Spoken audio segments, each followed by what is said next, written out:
PR Mahesh. Sir, Karunagappally നിയമമണ്ഡലത്തിൽ കല്ലേല് ഭാഗത്ത് 2009 മുതൽ പ്രവർത്തിക്കുന്ന ഒരു ഫാക്ടറിയാണ് കേരള ഫീഡ്സിന്റെ കാലിത്തീറ്റ ഫാക്ടറി.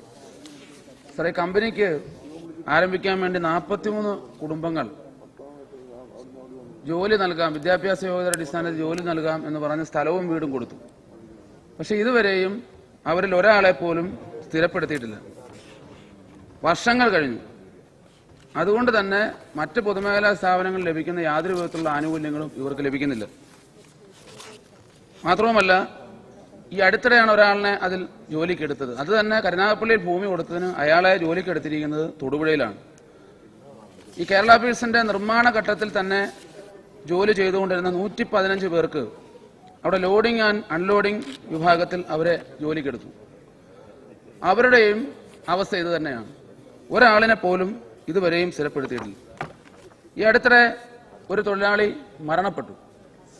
മരണപ്പെട്ട തൊഴിലാളിക്ക് ആശ്രിത നിയമനമോ അദ്ദേഹത്തിന് കുടുംബത്തിന് ഏതെങ്കിലും ആനുകൂല്യമോ ഇതുവരെയും കമ്പനി നൽകിയിട്ടില്ല.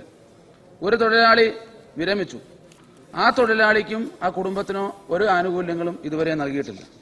ചുരുക്കി പറഞ്ഞാൽ കാലിത്തീറ്റ ഫാക്ടറിയിലെ മുഴുവൻ തൊഴിലാളികളും അസ്വസ്ഥരാണ്, അവർ നിരാശയിലാണ്. അടിയന്തരമായി ആ വിഷയത്തിന് പരിഹാരം കാണണം. തൊഴിലാളികൾക്ക് കിട്ടേണ്ട മിനിമം ശമ്പളം, ശതമാന അടിസ്ഥാനത്തിൽ ബോണസ്, ചികിത്സാ സൗകര്യം, ഐഡന്റിറ്റി കാർഡ്, ലീവ് ആനുകൂല്യം, എഗ്രിമെന്റ് പുതുക്കൽ, റിട്ടയർമെന്റ് ആനുകൂല്യങ്ങൾ എന്നിവ ലഭിക്കുന്നതിന് തൊഴിലാളി സംഘടനകളുമായി മാനേജ്മെന്റ് ഒരു മീറ്റിംഗ് കൂടണമെന്ന് പലതവണ ആവശ്യപ്പെട്ടതാണ് MLA എന്നുള്ള നിലയിൽ. പക്ഷേ ഇതുവരെയും തോന്നിയിട്ടില്ല. മന്ത്രിയോടും നേരത്തെ പറഞ്ഞതാണ്. അടിയന്തരമായി മന്ത്രി ഇടപെട്ട് ഈ തൊഴിലാളി സംഘടനാ നേതാക്കന്മാരുമായി വിളിച്ച് ഈ തൊഴിൽ പ്രശ്നങ്ങൾക്ക്, തൊഴിലാളികൾ അനുഭവിക്കുന്ന ബുദ്ധിമുട്ടുകൾക്ക് പരിഹാരം കാണണം എന്ന് ഞാൻ സബ്മിഷനിലൂടെ ആവശ്യപ്പെടുകയാണ്.